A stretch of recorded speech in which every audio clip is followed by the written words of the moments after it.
நேற்று தமிழ்நாட்டுக்கு ஒன்றிய உள்துறை அமைச்சர் வந்திருந்தாரு, திரு அமித்ஷா அவர்கள் வந்திருந்தாரு. ஒரு பொதுக்கூட்டத்தில் பேசும்போது பேசுறாரு, என் பேரை சொல்லி குறிப்பிட்டு பேசுறாரு. அவர் இப்ப பார்த்தாலும் என் ஞாபகமாவே இருக்காரு. அவரு திரு அமித்ஷா அவர்கள் என்ன சொல்றாரு, என் பேரை சொல்லி குறிப்பிடுறாரு. என் பேரை சொன்னதுனால எனக்கு புரிஞ்சுக்கல, எனக்கு புரிஞ்சிருக்காது.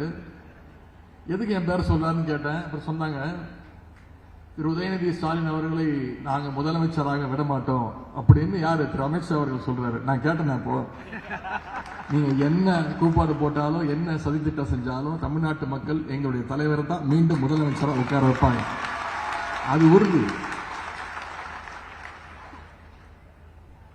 நிச்சயம் தமிழ்நாட்டு மக்கள் கழகத்துடைய உடன்பிறப்புகள் பாஜகவுடைய அந்த உருட்டல் மிரட்டலுக்கெல்லாம் பயப்படக்கூடிய ஆட்கள் நாம கிடையாது. நீங்க மிரட்டினா பயப்படுறதுக்கு நாங்க அண்ணா திமுக கிடையாது, அண்ணா உருவாக்குன திமுக.